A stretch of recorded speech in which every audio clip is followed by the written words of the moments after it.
أعوذ بالله من الشيطان الرجيم بسم الله الرحمن الرحيم رب اشرح لي صدري ويسر لي أمري واحلل عقدة من لساني يفقهوا قولي أما بعد আসসালামু আলাইকুম ওয়া রাহমাতুল্লাহি ওয়া বারাকাতুহু। আশা করি আপনারা সবাই ভালো আছেন। আমরা গতদিন বিসমিল্লাহির রহমানির রহিম রহমান এবং রাহিম এই দুটো শব্দর আমরা বিস্তারিতভাবে এটা গুরুত্ব এবং মাহাত্ম্য বোঝার চেষ্টা করছিলাম। তো আমি ক্লাসের শুরুতেই ছোট একটি গল্প দিয়ে ক্লাসে শুরু করতে চাই। এইভাবে যে যখন ফেরাউন আহ, মিশরের নীল নদে মৃত্যু প্রায় অবস্থা, যখন পানিতে ডুবে যাচ্ছিল, সেই সময় ফেরাউনের ফেরাউনের মুখে হযরত জিবরাইল আলাইহিস সালাম কাদা ছুঁড়ে মারছিল, এবং ফেরাউন যেন শেষ মুহূর্তে কোনো কিছু উচ্চারণ করতে না পারে সেই জন্য তিনি এগুলো করছে। তো আল্লাহ এটা দেখছিলেন এবং হাসছিলেন। পরে যখন ফেরাউন মারা যাওয়ার পরে হযরত জিবরাইল আলাইহিস সালামকে আল্লাহ জিজ্ঞেস করেন, যখন ফেরাউন মারা যাচ্ছিল তখন তুমি ফেরাউনের মুখের দিকে কাদা ছুঁড়ে মারছিলে, কেন? যদিও আল্লাহ সবই জানেন, তারপরেও জিজ্ঞেস করলেন।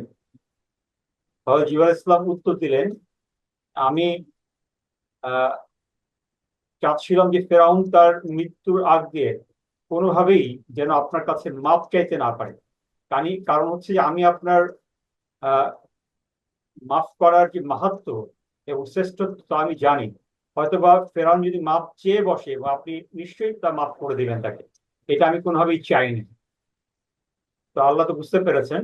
তো এখান থেকে আমাদের জন্য যেটা শিক্ষা সেটা হচ্ছে যে আমরা যদি আল্লাহর শ্রেষ্ঠত্ব এবং মাহাত্ম্য, ওনার যে আহ, পরম করুণাময় এবং দয়ালু, তার লেভেলটা যদি আমরা বুঝতে পারি আল্লাহর সৃষ্টির বিশালত্ব জানার মাধ্যমে, তাহলে নিজেকে অনেক ছোট মনে হবে। সেইভাবে যদি আমরা ক্ষমা চাই, নিশ্চয়ই আমরা ক্ষমা পাবো। এবং আমরা জানি যে আহ ওয়ালিমান খাফা মাকামা রাব্বিহি জান্নাতান, যেটা নাকি সূরা রহমানে বর্ণনা করা হয়েছে। যারা আল্লাহকে ভয় পাবে তাদের জন্য জরুরি রয়েছে জান্নাত। তো ভয় পেয়ে আল্লাহর যদি আমরা যে নির্দেশনাবলী আছে এগুলো মেনে চলি, তাহলে কিন্তু জান্নাত খুব কঠিন ব্যাপার না। আবার সূরা আল গাশিয়া সূরা নম্বর 88 বলা হচ্ছে যে উজুহু ইয়াউমাইযিন নাঈমা লিসাঈহা রাদিয়া ফি জান্নাতিন আলিয়া। নিশ্চয়ই ওই দিন কিয়ামতের ময়দানে অনেকের মুখ উজ্জ্বল থাকবে। কারণ কি? লিসাঈহা রাদিয়া, তারা এই জন্য যে তারা চেষ্টা করেছিল, সেই জন্যই তারা জান্নাতে অবস্থান করবে। তো আমরা আজকে সবাই যে একত্রিত হয়েছি, আমরা চেষ্টা করছি। আমার মনে নিশ্চয়ই আমাদের মহান আল্লাহ তাআলা আমাদের মনের ভাষাটা বোঝেন এবং আমাদের এই চেষ্টাকে উনি পজিটিভলি গ্রহণ করবেন। তো যাই হোক, আমরা গত ক্লাসে স্লাইড গুলো শেষ করে তারপরে আবার ক্লাস 3 নম্বর ক্লাসের স্লাইড আমরা যাব। আমরা জানি গত ক্লাসে যেটা বলছিলাম যে রহমান শব্দটা এসছে রাহমা থেকে, তার মানে হলো ডিম্বাশয়। একটা ডিম্বাশয়ের মধ্যে ভ্রূণ যেভাবে সুরক্ষিত থাকে এবং আল যুক্ত হওয়ার কারণে এটা সীমাহীন হয়ে গেছে, তার মানে আল্লাহর করুণা এবং দয়ার সীমা নাই। যে কথাটা গুণবাচক শব্দ হিসাবে পবিত্র কোরআনে 57 বার রহমান এসছে এবং 95 বার রাহিম এসছে। আর রহমানের দ্বারা যে সীমাহীন ভালোবাসার স্নেহের কথা বলা হচ্ছে, এটা হলো আমাদের ইহজগতে আমাদের জন্য যে বিভিন্ন ধরনের নিয়ামতের ব্যবস্থা করা হয়েছে, যে ব্লেসিংস আশীর্বাদ আমাদের রয়েছে, তার গুরুত্ব বোঝানো হয়েছে। এবং আর রহিমের মাধ্যমে যে স্থায়ীভাবে আমাদের জন্য যে দয়া এবং করুণার ব্যবস্থা আমাদের জন্য আল্লাহ তাআলা রেখেছেন, বেহেশত সৃষ্টি এবং সেখানে আমাদের লাভের মাধ্যমে, সেটা আল্লাহ প্রকাশ করেছেন। এবং আমরা গত ক্লাসও দেখেছি যে পেটের মধ্যে আমাদের যে ছোট্ট বাচ্চাটা কিভাবে ঘুম থেকে ছোট আস্তে আস্তে বেড়ে ওঠে বিভিন্ন ধরনের প্রোটেকশনের লেয়ারের মধ্যে দিয়ে। তো এটা আমরা এইভাবে জানার চেষ্টা করেছি। এটা এক ধরনের রিভিশন হচ্ছে এখন। যে আমাদের গর্ভাশয়ে, মায়ের গর্ভাশয়ে যে তরল পদার্থ যে ভরা সেটা আমরা জানি। সেখানে আল্লাহ অসীম রহমত ছাড়া এই চেম্বারটার মধ্যে যে বিভিন্ন ধরনের আঘাত আসে, যে মা চলাচল করছে, হ্যাঁ, বা বিভিন্ন ধরনের ক্ষতিকর জীবাণু মাধ্যমে কিন্তু বাচ্চার ক্ষতি হতে পারে, কিন্তু সেটা কিন্তু আল্লাহ প্রোটেকশনের ব্যবস্থা করেছেন। এছাড়া আমরা জানি যে একটা নিষিক্ত ডিম্বাণুকে ধীরে ধীরে যখন বড় হয়, পুষ্টি লাভ করে, বিকশিত হয়, সুঠাম আকৃতির একটা শিশুতে পরিণত হয় 10 মাস 10 দিনে। এবং এখানে কিন্তু শ্বাস প্রশ্বাস নেওয়ার জন্য আল্লাহর স্পেশাল সিস্টেম রয়েছে, যে মায়ের মায়ের গর্ভে যে মা মার সাথে কানেক্টেড থাকছে, তার মাধ্যমে কিন্তু শিশুর স্পেশাল ভাবে শ্বাস প্রশ্বাসের ব্যবস্থা করা হয়েছে। কি বিস্ময়কর ব্যাপার, চিন্তাই করা যায় না। এছাড়া যখন শিশু গর্ভলাভ করছে, তখন কিন্তু এই 4 থেকে 8 পাউন্ডের বাচ্চাটাকে ছোট নিরাপদ প্যাসেজ দিয়ে সুন্দরভাবে বের হয়ে আসছে। এবং বের হওয়ার পরেই, এই পৃথিবীতে আসার পরে যে বাবা মায়ের যে অসীম ভালোবাসা, সেটা কিন্তু আল্লাহ প্রদত্ত, আল্লাহ বাবা আমাদের সেটা দিয়ে দিয়েছে। এবং এই বৈরী পৃথিবীতে এসে এখানকার যে আবহাওয়া, তা কিন্তু বাচ্চার জন্য, শিশুর জন্য কিন্তু আদর্শ আবহাওয়া। তো শিশুর জন্য যে পুষ্টির ব্যবস্থা করা হয়েছে, মায়ের দুধ, যেটা নাকি শ্রেষ্ঠ পুষ্টি, সেটা কিন্তু আল্লাহ ব্যবস্থা করেছে। এবং আর্দ্রতা, বাতাস, তাপ এবং আরো যে মিশ্রণ, যে ওভারঅল টেম্পারেচার এনভায়রনমেন্ট, যেটা এটা মহান আল্লাহ তার ওইভাবেই পৃথিবীর সৃষ্টি করে রেখেছেন। এছাড়া আমরা জানি যে বাতাসের মধ্যে বিভিন্ন ধরনের উপাদান রয়েছে, অক্সিজেন, নাইট্রোজেন, তারপরে ময়েশ্চার রয়েছে, কার্বন ডাইঅক্সাইড রয়েছে, বিভিন্ন ধরনের উপাদানের সঠিক অনুপাতে মিশ্রিত অবস্থায় রয়েছে, যা নাকি এক মানব সভ্যতার বেঁচে থাকার, নট অনলি মানব সভ্যতা, ইনফ্যাক্ট এখানে যখন বলা হচ্ছে ব্লেসিংস এর কথা, তখন কিন্তু আসলে আমি যখন সামনের দিকে যাব তখন বোঝা যাবে যে আহ, জীবন্ত যে জগৎ আছে এবং আহ, অজীবন্ত যে যে পদার্থ রয়েছে, জগৎ রয়েছে, সেটা কিন্তু ইন্টারলিঙ্ক। হ্যাঁ, যার ফলে একটা জগৎ আরেকটা জগৎকে সাপোর্ট দিচ্ছে, যে এবং এই সাপোর্ট থাকার কারণেই যে বিভিন্ন ধরনের জীবন্ত জীব জগৎ যেটা এবং জড় জগৎ যেটা, তারা কিন্তু সাপোর্টিভ টু ইচ আদার। এবং জীব জগতের যে বিভিন্ন পরিধি, যেটা আমরা পরে আলোচনা করব। তো যাই হোক, আমরা যেটা বুঝতে পারছি যে আল্লাহ এই সুন্দর একটা বন্দোবস্ত রেখেছেন। আমরা যদি পরিবেশের দিকে তাকাই, যে আল্লাহ যে উদ্ভিদ, প্রাণী, মানুষ এবং অণুজীবের মাধ্যমে স্বনিয়ন্ত্রণে করে আমাদেরকে সুস্থ থাকার ব্যবস্থা করেছেন, যে আমাদের মধ্যে কিন্তু মাইক্রো অর্গান রয়েছে, যেটা আমরা খেয়াল করি না। প্রত্যেকটা প্রাণী জগৎকে কিন্তু ছোট ছোট অণুজীব দিয়ে তৈরি করা, হ্যাঁ, সেগুলো কিন্তু আল্লাহ নিয়ন্ত্রণ করছে। এটা কিন্তু আমাদের যখন জ্বর, অসুখ বিসুখ হচ্ছে, এখানে কিন্তু কাউন্টার বিভিন্ন ধরনের আহ রয়েছে, ব্যবস্থা রয়েছে, যার ফলে আমরা সুস্থ থাকতে পারছি। আল্লাহ, আমরা যদি ত্বকের দিকে খেয়াল করি, তাহলে দেখতে পাবো যে মানবদেহকে বাহ্যিক আঘাত থেকে রক্ষা করার জন্য ত্বক সৃষ্টি করা হয়েছে, যা নাকি যথেষ্ট স্ট্রং কিন্তু আবার নরম। তার মানে হচ্ছে যে কোনো কাজের জন্য এটা আইডিয়াল।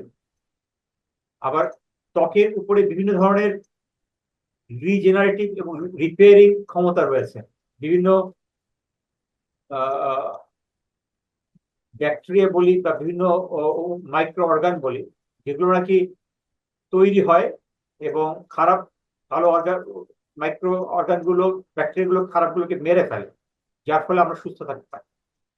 এবং আমাদের যে নার্ভ সিস্টেম, সেটা অদ্ভুত ভাবে আমাদের চামড়ার সাথে কানেক্টেড, ব্রেনের সাথে কানেক্টেড, যার ফলে আমরা যে কোনো জিনিস অনুভব করতে পারি।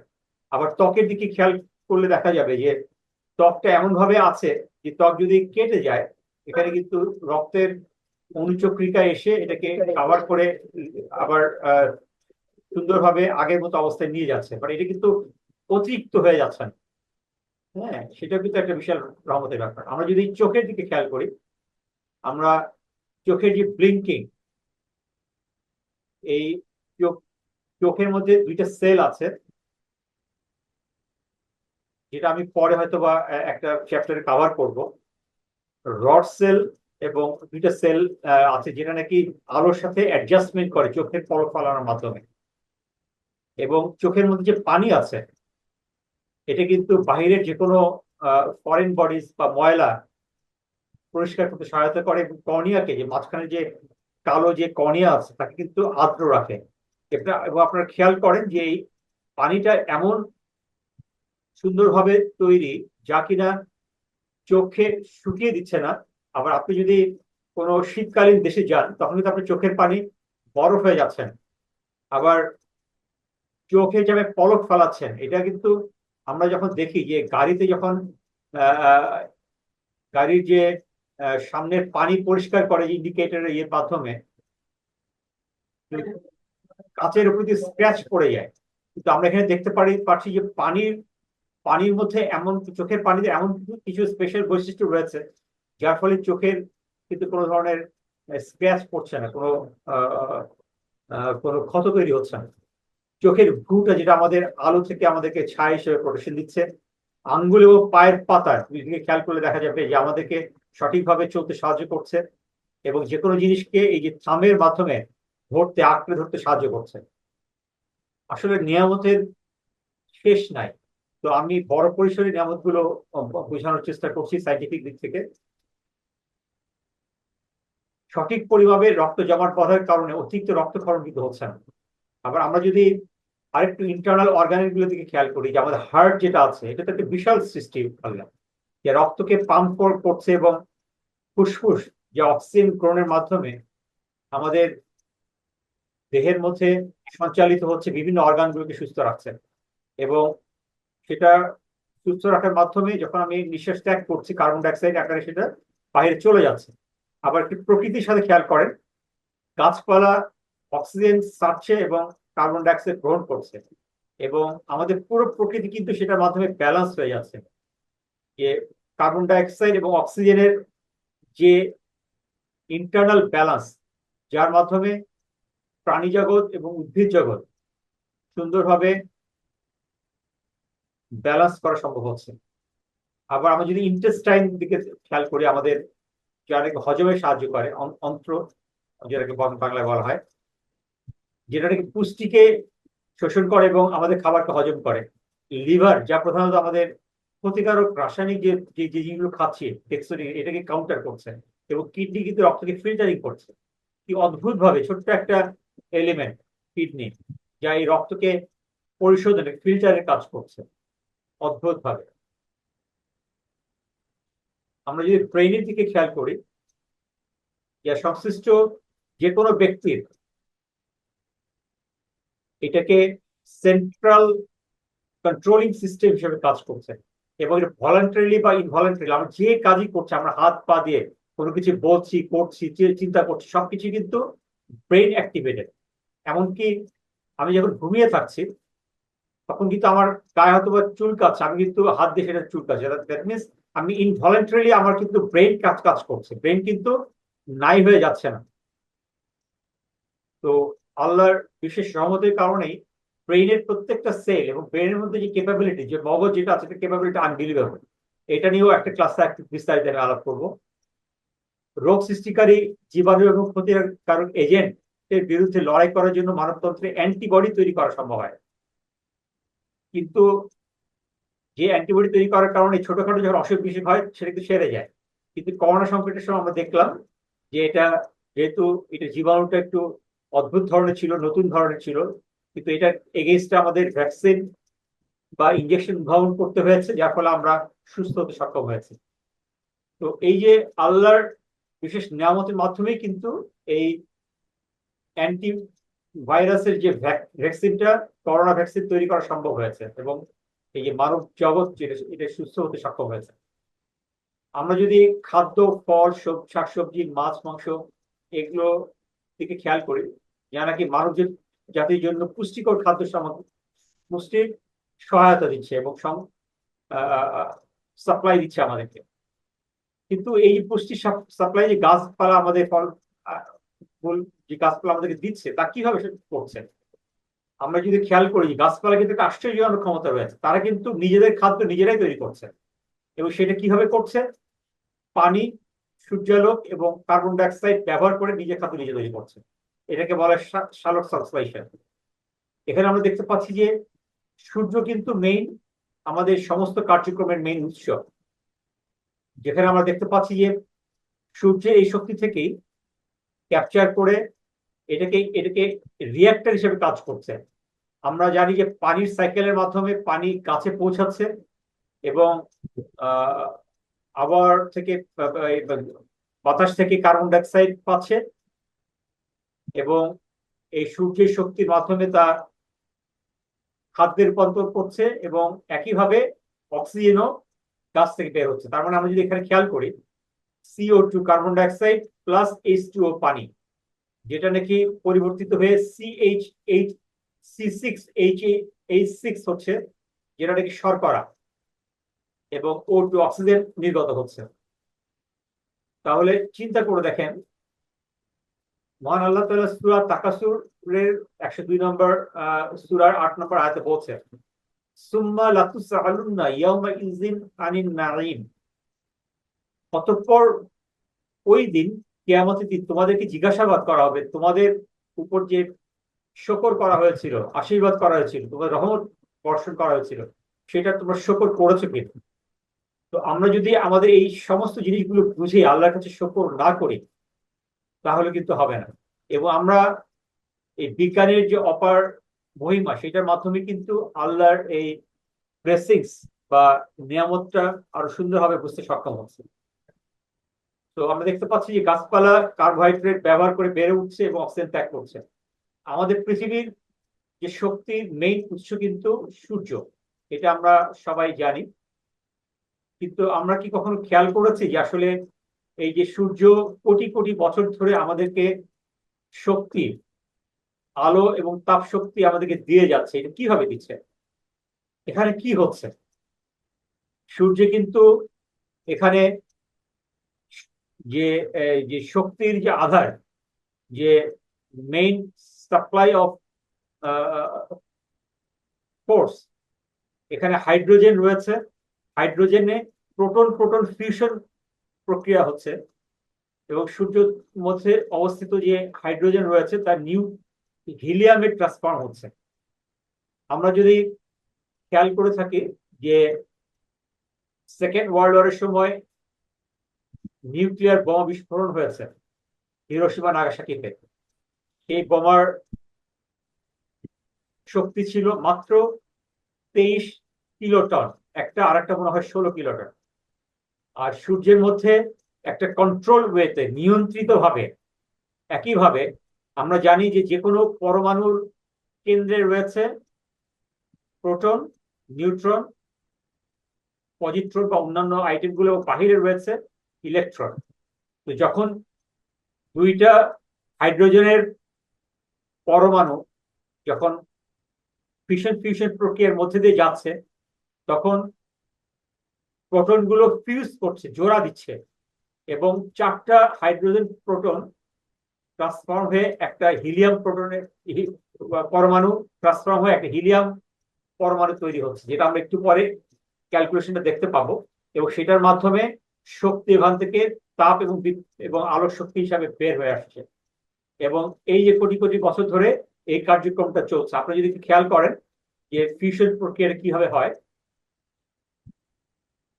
এখানে আমরা দেখতে পাচ্ছি যে ডিউটেরিয়াম, হাইড্রোজেন দুইটা এবং ডিউটেরিয়াম দুইটা একসাথে ফিউশন প্রক্রিয়ার মাধ্যমে দুইটা কেন্দ্রে অবস্থিত প্রোটন প্রোটন 3টা একসাথে হয়ে যাচ্ছে, এবং দুইটা নিউট্রন একসাথে হচ্ছে, এবং হিলিয়ামে ট্রান্সফর্ম হচ্ছে, এবং এনার্জি নির্গত হচ্ছে। আমরা যদি আর একটু খেয়াল করি এখানে, যে এটা যদি সূর্য চিন্তা করেন বাদিকে, এটাতে কন্ট্রোল ওয়েতে সূর্যের মধ্যে এই হাইড্রোজেন সমূহ জ্বালানি হিসাবে, আমরা যেমন গ্যাসকে জ্বালানি হিসাবে চিন্তা করি, সেরকম এই হাইড্রোজেন জ্বালানিটা প্রোটন প্রোটন ফিউশনের মাধ্যমে জ্বালানি খরচের মাধ্যমে আলোক শক্তি এবং তাপ শক্তিতে রূপান্তরিত হয়ে বাহিরে আসছে এবং গ্র্যাভিটেশনাল ফোর্স কাজ করছে, যার ফলে সূর্য কিন্তু নিউট্রাল অবস্থায় থাকছে, বাট আলো এবং এবং তাপ শক্তি বের হয়ে আসছে। আপনার ডান দিকের খেয়ালগুলো দেখবে, এটা কিন্তু একটা বিশাল ব্যাপার ঘটে এবং প্রত্যেকটা যখন নিউক্লিয়াস জোড়া হচ্ছে সেটা কিন্তু আরো কয়েকটাকে আঘাত করছে, যার ফলে একটা পৌনঃপুনিক ভাবে আকারে বৃদ্ধি পাচ্ছে এবং বিশাল আকারে বিস্ফোরণের মাধ্যমে এই শক্তিটা তাপ এবং আলোক শক্তিতে রূপান্তরিত আমাদের কাছে পৌঁছাচ্ছে। সূর্যের অভ্যন্তরে যে নির্দিষ্ট পরিমাণ ফিউশন ঘটে তা প্রোটন প্রোটন ফিউশনের পরিচিত। তাহলে এর মধ্যে যে পরিমাণ শক্তি রয়েছে এটা equivalent to 4 × 6 to the power 26 watt. তার মানে দাঁড়াচ্ছে আপনার একের পরে যদি 26টা শূন্য দেন, মানে আপনি যদি একটা দোকানে যদি সূর্যের মতো একটা শক্তিশালী বাল্ব কিনতে যান, তাহলে দোকানকে বলতে হবে যে এই পরিমাণ ওয়াটের আমাকে বাল্ব দেন। সেই ওয়াটটা কি 4 × 10 to the power 26 ওয়াট। এই পরিমাণ শক্তি রয়েছে সূর্যের মাঝখানে এবং ধীরে ধীরে এই শক্তিগুলো ক্ষয়িত হচ্ছে কোটি কোটি বছর ধরে এবং সামনেও অনেকদিন চলবে। বাট একইভাবে এইটার একটা তারার ডেথ একটা প্রসিডিউর আছে। আমরা জানি যে আমাদের অবজারভেবল ইউনিভার্সের প্রতি সেকেন্ডে একটা করে তারা ডিস্ট্রয় হচ্ছে এবং সেটা নোভা বা সুপারনোভার মাধ্যমে। এটা আমরা পরে আর একটা লেকচারে ডিটেলস কভার করব। তো যাই হোক, আমরা যেটা বুঝতে পারছি যে এটা কিন্তু সূর্যের শক্তির কথা বলা হয়েছে 4 × 10 to the power 16। 10 to the power 16 মানে হচ্ছে যে একের পরে 26টা শূন্য, কোটি কোটি কোটি কোটি কোটি কোটি। তো তাহলে ধারণা করা যায় যে আল্লাহ এই ধরনের শক্তির আধার তৈরি করে রেখেছেন আমাদেরকে বিভিন্নভাবে সহায়তা করার জন্য, যাতে আমরা জীবিকা, খাবার তৈরির মাধ্যমে হিউম্যান হ্যাবিটেশন, মানব সমাজে এবং জীব জগৎ এবং জড় জগৎ যেন সার্ভাইভ করতে পারে। পারমাণবিক ফিউশনের মাধ্যমে বিলিয়ন বিলিয়ন বছর আমাদের শক্তির উৎস হয়ে আছে এবং 4টা হাইড্রোজেন পরমাণু মিলে, যেটা বিট্টুকে বলেছি, হিলিয়াম পরমাণুর সাথে যুক্ত হয়। তো আমরা দেখেছি যেটা ফিউশন প্রক্রিয়ার মাধ্যমে এটা হয়।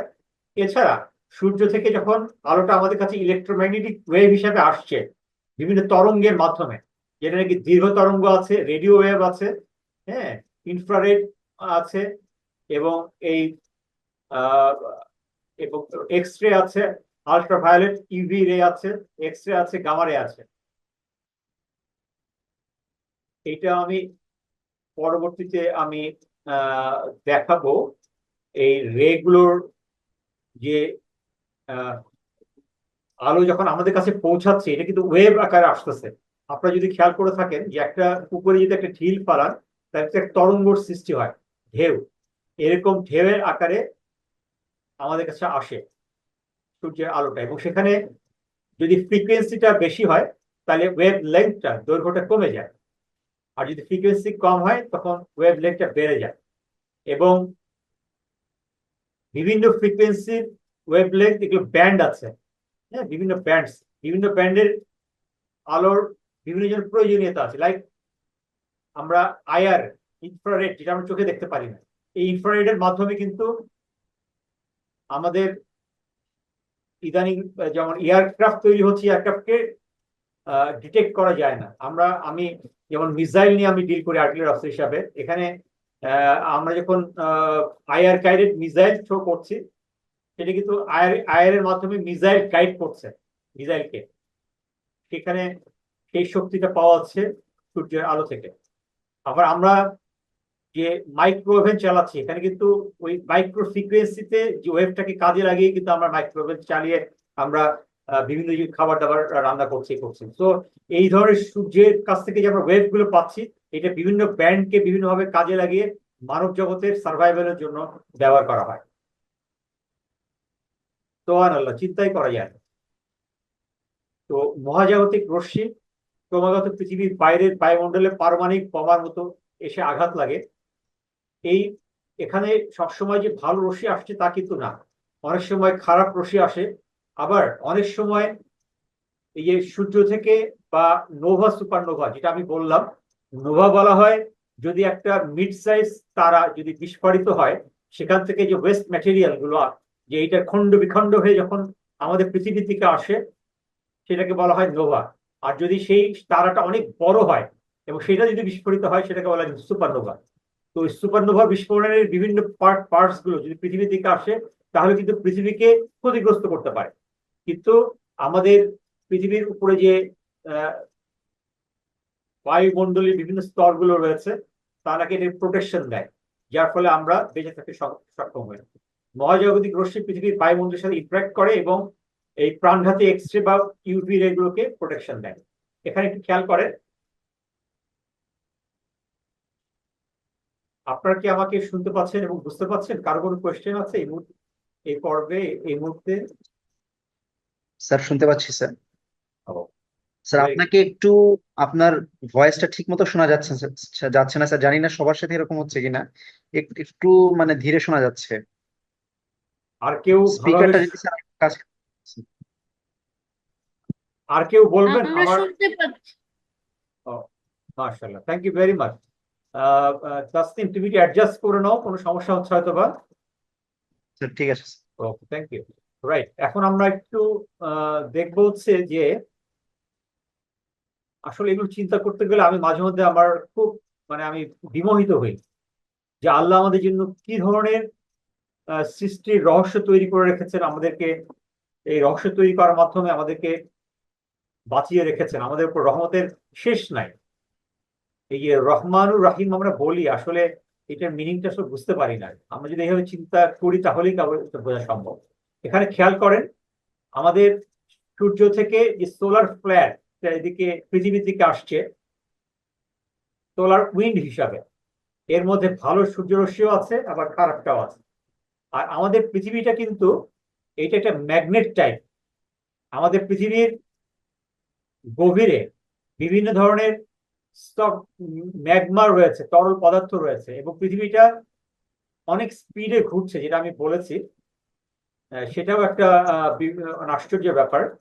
প্রতি ঘন্টায় 3000 কিলোমিটার বেগে আমরা আমাদের রোটেশনটা হচ্ছে সেন্ট্রাল এক্সিসের উপর দিয়ে, অক্ষের উপরে। আবার পৃথিবী যখন সূর্যের চারিদিকে পরিদর্শন করছে, সেটা ঘন্টায় 1 লক্ষ কিলোমিটার বেগে। আবার পৃথিবী যখন সূর্যের সাথে মিল্কি ওয়ে গ্যালাক্সিতে পরিবীক্ষণ করছে, প্রদক্ষিণ করছে, সেখানে প্রায় 8 লক্ষ কিলোমিটার ঘন্টায় অতিক্রম করছে। বাট এটা কিন্তু আমরা পৃথিবীর উপরে আমরা স্টেবল আছি। How it's possible? এটা কিভাবে সম্ভব? এটা সম্ভব, আমি আরেকটা ক্লাসে বিস্তারিত বলবো। এই এই পৃথিবী যে ম্যাগনেটের আকারে ঘূর্ণন সৃষ্টি করছে, এটা কোরিওলিসিস ফোর্স তৈরি করছে। উপরের দিকে খেয়াল করেন, হ্যাঁ, ম্যাগনেটিক যে যে ফিল্ড গুলো, এটি পৃথিবীর চারিদিকে কিন্তু ম্যাগনেটিক ফিল্ডের তৈরি হয়েছে। এই ম্যাগনেটিক ফিল্ড গুলো সোলার উইন্ডকে কাউন্টার করছে, যার ফলে আপনারা কিন্তু খেয়াল করবেন কোনো কোনো সময় আমাদের নর্থ পোল এবং সাউথ পোলে সুন্দরভাবে অরোরা দেখা যায়। বেগুনি একটা আভা, একটা আকাশ দেখা যায়, একে অরোরা বলে। এইটা এই কারণে হয় যে বাহিরে এই যে ইলেকট্রোম্যাগনেটিক ফিল্ডের মাধ্যমে আমাদের বায়ুমণ্ডলের উপরে একটা ইলেকট্রোম্যাগনেটিক স্তর আছে। হ্যাঁ, সেই স্তরটাকে প্রায় 1000 কিলোমিটার জুড়ে অবস্থিত, যেটা নাকি ভ্যান অ্যালেন বেল্ট বলা হয়। এবং এটা কিন্তু অন্য কোনো গ্রহে নাই। ভেনাস, ইউরেনাস বা স্যাটার্ন বা নেপচুন, প্লুটোতে কিন্তু নাই, বা ইভেন অন্য স্টারের এই এই যে আমাদের অগণিত যে স্টার রয়েছে তার মধ্যে কিন্তু নাই। এটা অনলি ইন আর্থ। তাহলে আল্লাহ এটা বিশেষভাবে এই ম্যাগনেটের ব্যবস্থা করেছে, পৃথিবীকে ম্যাগনেট বানিয়েছেন। ইভেন মঙ্গল গ্রহতেও কিন্তু এটা নাই, যার কারণে মঙ্গল গ্রহের তাপমাত্রা অনেক বেশি, এবং এটার কারণে কিন্তু পৃথিবী অনেক নাতিশীতোষ্ণ, টেম্পারেচারটাও কন্ট্রোল হচ্ছে। এবং আমরা ডানের ছবিটাতে দেখতে পাচ্ছি যে আমরা যে জ্বালানির কথা বললাম, ধীরে ধীরে জ্বালানিটা কমে যাচ্ছে এবং লাল আকার ধারণ করছে, এবং একইভাবে হয়তো কোটি কোটি বছর পরে গিয়ে তা সাদা বামনে রূপান্তরিত হবে এবং একসময় বিস্ফোরিত হবে। তো এক্স রে পালসার নামক এক ধরনের নিউট্রন স্টার আছে, সেখান থেকে বিষাক্ত এক্স রে নির্গত হয় পৃথিবীর দিকে। আল্লাহ সুবহানাহু ওয়া তাআলা সেই রশ্মিকে, এই যে ম্যাগনেটোস্ফিয়ার যেটা কথা আমি একটু আগে বললাম, এটার মাধ্যমে ফিল্টারিং ডিভাইস তৈরি করে আমাদেরকে সেই ইলেকট্রন এবং আয়ন গুলোকে পৃথিবীতে পৌঁছাতে বাধার সৃষ্টি করছে। এই বেলটাকে বলা হয় ভ্যান অ্যালেন বেল। আলহামদুলিল্লাহ, এটা বিশাল ব্যাপার। কোটি কোটি শুকর আল্লাহর কাছে, মহান আল্লাহ তাআলার কাছে। আল্লাহর আরেকটি অনন্য সৃষ্টি হচ্ছে পানি। আমরা যদি পানির দিকে খেয়াল করি, একটা হচ্ছে যে আমাদের জীবজগৎ, আমরা পানি ছাড়া তো আমরা বাঁচতে পারি না। ইভেন আমাদের আল্লাহ বলেছেন যে আমাদেরকে পানির মাধ্যমে মাধ্যমে সৃষ্টি করা আছে। আমাদের বেসিক এলিমেন্টটা হচ্ছে পানি। এবং বিজ্ঞানীরাই, মডার্ন সায়েন্স আবিষ্কার করেছে যে কোনো জীবজগৎকে ব্রেকডাউন করলে পানির এলিমেন্ট গুলো পাওয়া যায়। তো জৈবিক জগতের অস্তিত্বে এর ভূমিকা অসাধারণ। আমরা একটু আহ বিশেষভাবে জলজ প্রাণীর কথা উল্লেখ করব, যা নাকি বরফে, পানির নিচে বেড়ে ওঠে। আমরা যদি খেয়াল করি যে যখন তাপমাত্রা কমে যায়, তখন কিন্তু 4 ডিগ্রি সেন্টিগ্রেডের তরল পানি বরফের আকার ধারণ করে এবং 0 ডিগ্রিতে তা বরফে রূপান্তরিত হয়। এটা আমরা খেয়াল করেছি অনেকেই। কিন্তু আমরা কি এইভাবে কখনো খেয়াল করেছি যে যখন 0 ডিগ্রিতে তাপমাত্রা বরফ আকার ধারণ করছে, উপরেও কিন্তু -10, 20, 40 ডিগ্রি সেন্টিগ্রেড, কিন্তু এটা যখন একটা লেয়ার তৈরি করছে তখন কিন্তু তা একটা ইনসুলেটর হিসেবে কাজ করছে। তখন বরফটাই কিন্তু একটা ইনসুলেটর হিসেবে কাজ করছে, যার ফলে নিচের পানিগুলো কিন্তু আর বরফে পরিণত হচ্ছে না। এটা আল্লাহর বিশেষ নিয়ামত, শুকর আলহামদুলিল্লাহ। এবং আরেকটা জিনিস খেয়াল করেন, যখন 0 ডিগ্রি সেন্টিগ্রেডে পানিটা বরফে রূপান্তরিত হচ্ছে, বরফটা কিন্তু ভারী পানির চেয়ে, কিন্তু সেই বরফ তলিয়ে যাওয়ার কথা। কিন্তু তলিয়ে যদি যেত তাহলে কিন্তু পুরো জলাধার, আমরা যদি অ্যান্টার্কটিকা মহাদেশের চিন্তা করি, নর্থ বা সাউথ পোলের কথা চিন্তা করি, তাহলে কিন্তু কোনো জীব, মানে জলজ জীবজগৎ কিন্তু বেঁচে থাকার কথা না হবে অ্যান্টার্কটিকাতে বা নর্থ পোল বা সাউথ পোলে। কিন্তু সেটা হচ্ছে না। ঠান্ডা জলবায়ু অঞ্চলে, লাইক হ্রদ, নদী, পুকুর বা আর্কটিক সিগুলোতে আমরা দেখতে পাচ্ছি যে পানির উপরে ভাসমান বরফগুলো উপরে থাকছে, কিন্তু পানি নিচে সঠিকভাবেই সঠিক টেম্পারেচারে থাকছে এবং বরফের লেয়ারটা একটা ইনসুলেটর হিসেবে কাজ করছে। আলহামদুলিল্লাহ, কোটি কোটি শক্তি। আমরা এখন গত ক্লাসের টপিক গুলো মোটামুটি কভার করলাম। এখন আমি শিফট করে লেসন 3 ক্লাসগুলোতে আমি যাচ্ছি। লেকচার 3।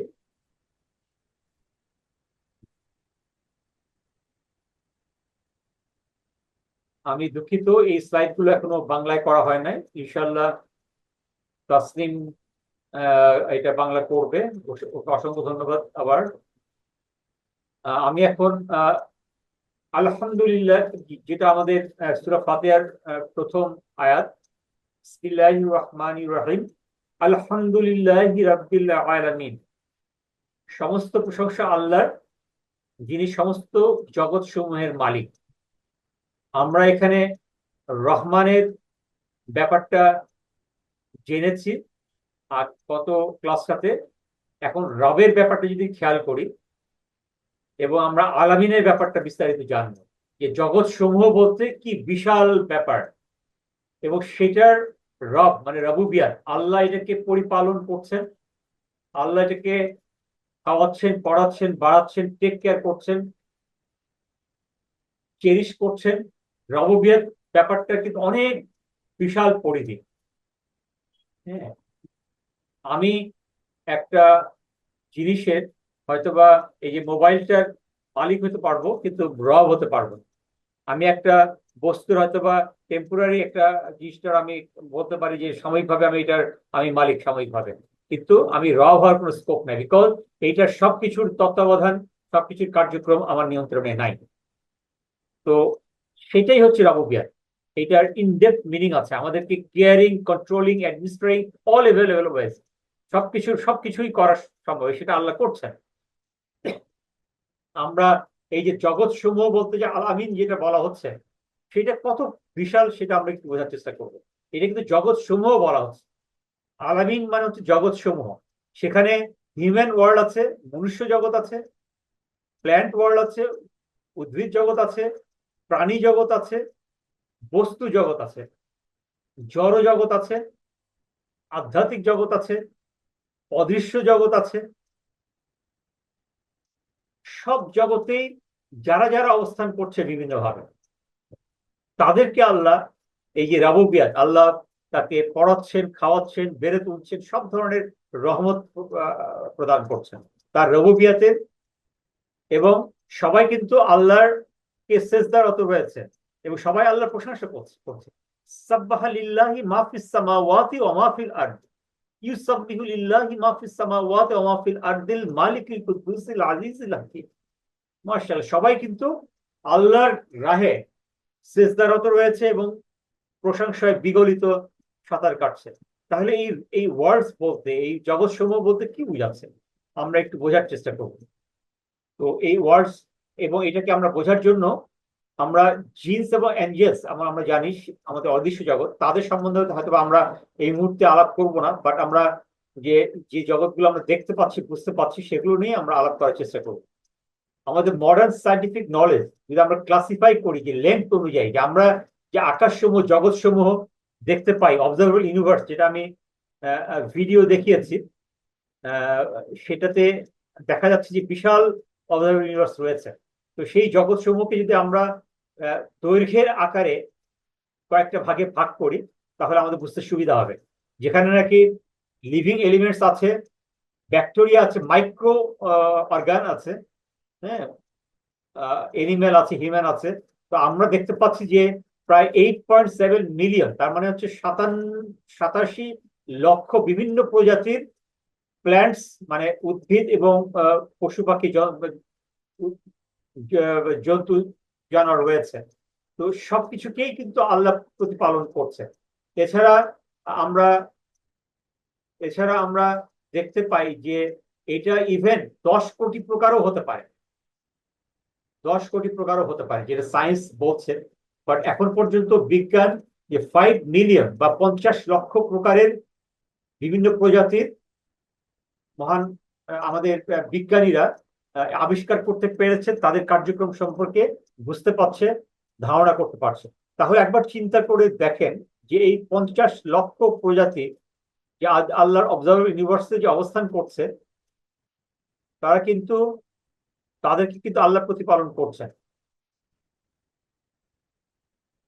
এবং আল্লাহ একটা জিনিস খেয়াল করেন যে সূরা নম্বর 25-এর 2 নম্বর আয়াতে আল্লাহ বলছেন যে আল্লাহ সমস্ত জিনিস তৈরি করেছেন এবং একটা সঠিক প্রপোর্শন অনুযায়ী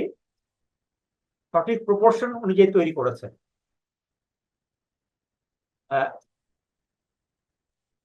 সঠিক প্রপোর্শন বুঝতে হলে আমরা যদি আমাদের এইটা কিন্তু লাইক এই যে আল্লাহ যে মানুষকে সৃষ্টি করেছেন, এই যে 6 ফুট বা 6.5 ফিট, এটা তো 60 ফিটে তৈরি হতে পারতো বা 100 ফিটও হতে পারতো। একটা গরু ছাগলকে 2 ফিট করেছেন, 3 ফিট করেছেন, এটা তো 50 ফিটও হতে পারতো। তাহলে হলে কি হইতো? তাহলে কি এই পৃথিবীতে সার্ভাইভ করতে পারতো? এই যে মাইক্রো অর্গানিজম তৈরি করেছে, পশু পাখি তৈরি করা হয়েছে, পাখি তৈরি করা হয়েছে, হ্যাঁ, চড়ুই পাখি, হ্যাঁ, বিভিন্ন ধরনের পাখি, যে প্রত্যেকটা আমরা যেটা আমাদের যে বিভিন্ন প্রপোর্শন গুলো, যারা আর্কিটেক্ট তারা ব্যাপারটা ভালো বুঝতে পারে। তারা যখন একটা একটা প্রাকৃতিক দৃশ্য আঁকাতে যায়, তখন কিন্তু প্রপোর্শন গুলো সঠিক না হলে কিন্তু সেটা সঠিক পিকচার হয় না। এবং মহান আল্লাহ তাআলা বলছেন সূরা আল মুলকে, আল্লাযী খালাকা সাবআ সামাওয়াতিন তিবাকা মা তারা ফি খালকির রহমানি মিন তাফাউত। আমি তোমাদেরকে 7টা স্তরে তৈরি করেছি। এবং আল্লাহ এই যে মহান আল্লাহ তাআলার এই ইয়েতে কি তুমি বিন্দুমাত্র কোনো তারতম্য কোথাও দেখতে পাও? তো নাইসলি ইন ডিউ প্রপোর্শন অনুপাতে তৈরি করা। এবং এই তৈরি করার সাথে কিন্তু আমাদের বেঁচে থাকা নির্ভরশীল, মানব জগতের প্রতিপালন, এই যে আল্লাহ যে রবুবিয়াত আমাদের প্রতিপালন করছেন, এটার সাথে সম্পর্কযুক্ত। একটা এক্সাম্পল দেওয়া হয়েছে যে man could not be drastically different in size. যদি মানুষকে যদি বড় আকারে তৈরি করা হতো, তাহলে যে গ্র্যাভিটেশনাল ফিল্ড আছে, গ্র্যাভিটেশনাল ফোর্স আছে পৃথিবীর কেন্দ্রে, বা এনভায়রনমেন্টাল যে প্রাকৃতিক যে পরিবেশ আছে, তা কিন্তু বিনষ্ট হয়ে যেত এবং মনুষ্য জগৎ কিন্তু আর টিকে থাকতে পারতো না। আরেকটা জিনিস খেয়াল করি যে লিভিং বডির ডিফারেন্ট পার্টস গুলো আছে, আমরা যদি খেয়াল করি আমাদের হাত, পা, চোখ, কান, এগুলো কিন্তু একটা সঠিক সঠিক অনুপাতে তৈরি করা হয়েছে। চিন্তা করা যায় যে কত গ্র্যান্ড ডিজাইন করে মহান আল্লাহ তাআলা আমাদের তৈরি করেছেন। তো এই আল আমিন বা সৃষ্টি জগৎকে খেয়াল করলে এই ব্যাপারটা আরো ভালোভাবে লক্ষ্য করা যায়। তো এই জগৎটা কত বড় বা ছোট হবে সেটা কিন্তু আল্লাহ নির্ধারণ করেছেন। এর মধ্যে যে বিভিন্ন এলিমেন্ট গুলো আল্লাহ দিয়েছেন, গাছ। জি স্যার, দেখা যাচ্ছে। ও, আলহামদুলিল্লাহ।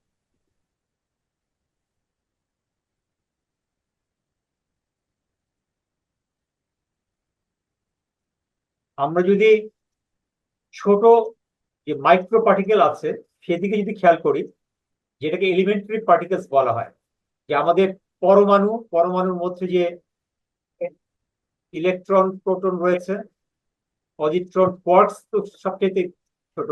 এখানে দেখা যাচ্ছে যে size of the quarks 1/10⁻13 centimetre.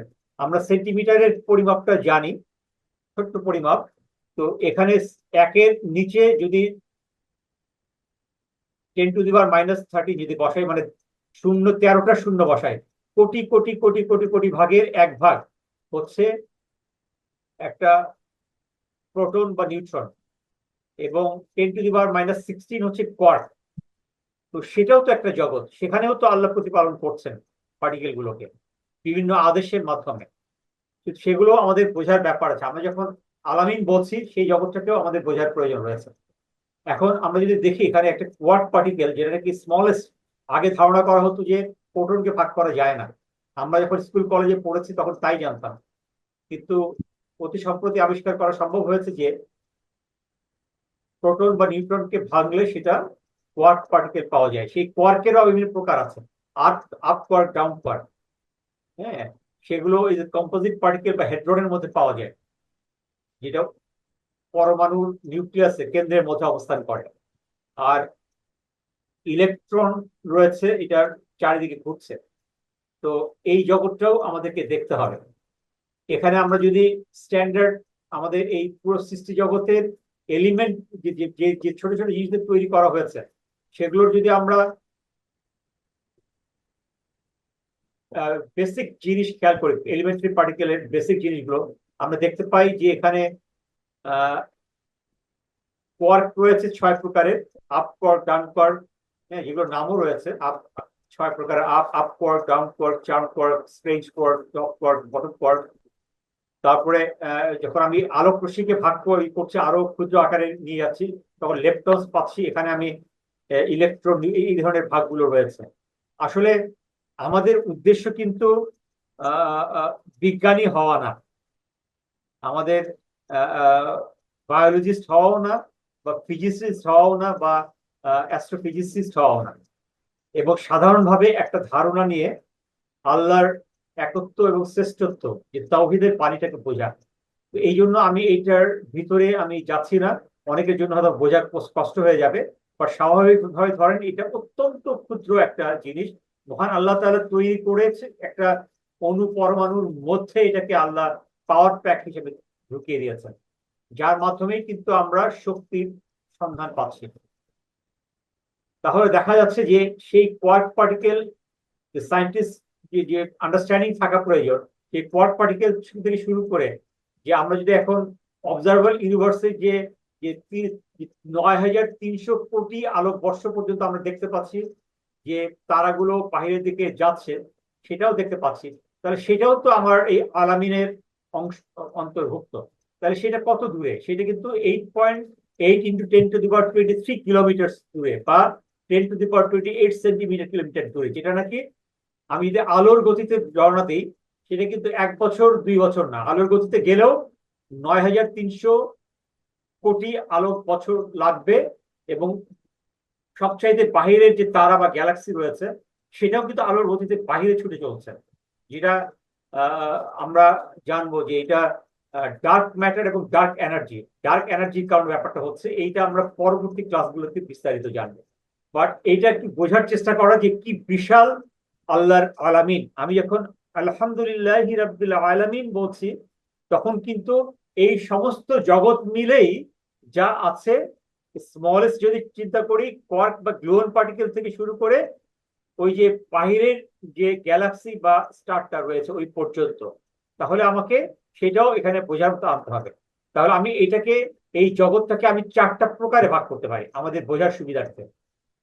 এটার 1 নম্বর প্রকার হতে পারে যে কোয়ার্ক অর গ্রুপ প্রোটন থেকে একটু জায়ান্ট মলিকুল বা অণু বা পরমাণু, একটু বড় পরমাণু বা বড় অণু পর্যন্ত, যেটা আকার হতে পারে 10⁻⁻60 সেন্টিমিটার থেকে 10⁻⁻5 সেন্টিমিটার। আবার এর চেয়ে আরেকটু বড় প্রকার লেন্থ হিসাবে giant molecules to plant and animal, যা আমরা গাছপালা দেখি, এনিমেল দেখি, হ্যাঁ, সেটা হতে পারে যে দ্বিতীয় প্রকার, যে 10⁻⁻5 সেন্টিমিটার থেকে 10⁵ সেন্টিমিটার, তার মানে কয়েকটা মিটার পর্যন্ত। যেখানে আমরা এখানে কিন্তু আমাদের আমাদের জীব জগৎ, আমাদের উদ্ভিদ জগৎ সম্পর্কে আমরা ধারণা পেতে পারবো এই জগৎটা যখন আমরা অ্যানালাইসিস করবো, বিশ্লেষণ করবো। এর বাইরে তৃতীয় জগৎটা যদি চিন্তা করি, এটা হলো প্ল্যানেট। হ্যাঁ, প্ল্যানেট আর্থ, আমাদের পৃথিবী বা এই ধরনের যে প্ল্যানেট গুলো কোটি কোটি কোটি কোটি প্ল্যানেট রয়েছে, এটা 10⁹ সেন্টিমিটার এই জগতের লেন্থ অনুপাতে। আর 4 নম্বর জগৎ চিন্তা করবো from our planet to observer universe, যেটা আমরা চিন্তা করলাম up to 10⁻28 centimetre, that means 9,300 crore আলোকবর্ষ দূর পর্যন্ত। তো এই 4টা বিভিন্ন প্রকারের জগৎ নিয়েই কিন্তু আমাদের আলহামদুলিল্লাহ রাব্বিল আলামিন এবং রাবুবিয়াত, আল্লাহ রাবুবিয়াত, এর উপর আল্লাহ প্রতিষ্ঠা করছেন, তাদের প্রতিপালন করছেন। তো আমরা এই জিনিসগুলো বিভিন্ন প্রকারের কার্যক্রম আমরা বোঝার চেষ্টা করব।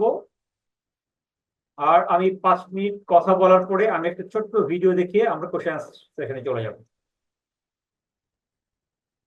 আমি যদি ওয়ার্ল্ড অফ সাইজ 1, যেটা টাইপ 1 বললাম, এখানে যদি আমি খেয়াল করি তাহলে এখানে কি আছে, যে মাইক্রো কসমোস বা সাব অ্যাটমিক পার্টিকেল, এটাকে বলে কোয়ান্টাম ফিজিক্স। আপনারা হয়তো শুনে থাকবেন যে কোয়ান্টাম ফিজিক্স বা এটো সেকেন্ড সায়েন্স, যেটা নাকি ইদানিংকার 2023 নোবেল প্রাইজ পেয়েছে, ওইটাও আর একটা মানে আরো ক্ষুদ্র জিনিস নিয়ে যাতে গবেষণা করতে পারে। আমাকে কি শোনা যাচ্ছে? জি স্যার, শোনা যায়। আচ্ছা, আচ্ছা, রাইট, একজন একটা ইয়ে ছিল। তো স্যার এখানে শোনা কিন্তু যাচ্ছে। এই জগৎটাতে এটাকে কোয়ান্টাম ফিজিক্সের জগৎ বলা হয়, সাব অ্যাটমিক পার্টিকেল, মানে ক্ষুদ্র ক্ষুদ্র ক্ষুদ্র জগৎ, যেটা আমি এটা বলেছি। এটা ক্যানট বি সিন, আমরা খালি চোখে দেখতে পারবো না, বাট ডেফিনেটলি আমাদের যে মাইক্রোস্কোপিক অন্যান্য যে মডার্ন সায়েন্স ইয়ে হচ্ছে সেটা আমরা দেখতে পাচ্ছি, যার কারণে কিন্তু আমরা বুঝতে পারছি যে আমরা যে দুইটা হাইড্রো 2H2 + O2 মিলে কিন্তু পানি তৈরি হচ্ছে, সেটা কিন্তু আমরা বুঝতে পারছি যে হাইড্রোজেনের দুইটা পরমাণু এবং অক্সিজেনের একটা পরমাণু মিলে পানি তৈরি হচ্ছে। তো এখানে কিন্তু লাইট ওয়েভ, যে আলোক যখন এই ছোট ছোট অবজেক্ট গুলোতে পড়ছে, এটা এতই ছোট যেখান থেকে রিফ্লেক্ট হতে পারে না, আর রিফ্লেক্ট না হতে পারলে কিন্তু সেটা দেখা যায় না, আমাদের চোখ সেটা ক্যাপচার করতে পারে না। তো এটার ওয়েভ লেন্থ এতই ছোট। তো এই অ্যাটমগুলোর সাইজ, ওয়েভ লেন্থ ওই ওই অত ছোট না, বা ওই পর্যায়ে আমাদের চোখের ইয়েতে কভার করে না, যার ফলে এটা আমরা দেখতে পারি না। So wave length smaller then the size of the atom. এই জায়গাটাতে আমি বলতে চাচ্ছিলাম যে আমাদের কাছে যখন আলোক রশ্মিগুলো আসে, একটু যদি ছবিটা খেয়াল করেন, এটা কিন্তু একটা আলোক রশ্মি উপরে একটা খেয়াল করেন, প্রথম দিকে লেন্থটা বেশি, এটাকে ওয়েভ লেন্থ বলা হয় তাকে, যেটা এক জায়গা থেকে ধরে আরেক জায়গায় একটা সাইকেল কমপ্লিট করে আরেক জায়গায় আসতে, বাঁ দিকে যদি খেয়াল করি তাহলে মানে এখানে ওয়েভ লেন্থটা বেশি, আর ডান দিকে যদি খেয়াল করি এটা আরো ঘন ঘন হয়ে গেছে। এখানে ওয়েভ লেন্থটা ছোট, কিন্তু এখানে ফ্রিকোয়েন্সিটা অনেক বেশি। ডান দিকে ফ্রিকোয়েন্সি বেশি, ওয়েভ লেন্থ ছোট, আর বাঁ দিকে ওয়েভ লেন্থ বড়, ফ্রিকোয়েন্সি ছোট। বাট আমরা দেখতে পাচ্ছি বাঁ দিকে রেডিও ওয়েভ আছে, এই রেডিও ওয়েভটা ব্যবহার করে কিন্তু আমরা কমিউনিকেশন করতে পারছি, যে এইচএফ সেটের মাধ্যমে ফ্রিকোয়েন্সি আমরা কমিউনিকেশন করতে পারছি। আমাদের যে স্যাটেলাইট থ্রো করে আমরা রেডিওকে ইউজ করতে পারছি, মাইক্রোওয়েভটাকে ইউজ করে এই ফ্রিকোয়েন্সি থেকে আমরা মাইক্রোওয়েভ ফ্যাসিলিটি পাচ্ছি। ইনফ্রারেড বা আয়ার ইউজ করে আমরা বিভিন্ন ধরনের ইকুইপমেন্ট, আমরা ইভেন মিলিটারি ইকুইপমেন্ট তৈরি করা হচ্ছে আয়ার ডিভাইস ইউজ করে। আবার ভিজিবল ডান দিকে ইউভি রে, এক্স রে, গামা রে, এগুলোর বিভিন্ন কার্যক্রম রয়েছে। তো এটা বিভিন্ন ধরনের আলোর সাথে এটা সম্পর্কযুক্ত। তো এবং এটার বিভিন্ন আহ, আহ, বিভিন্ন এলিমেন্টের সঙ্গে কানেক্টেড, যেটা এই ছবির মাধ্যমে দেখানো হয়েছে। আমি এই জায়গাতে আমি আপাতত আমার ক্লাসটা শেষ করে ছোট্ট একটা ভিডিও দেখিয়ে আমি ক্লাসের কোশ্চেন আছে সেটি যাবো।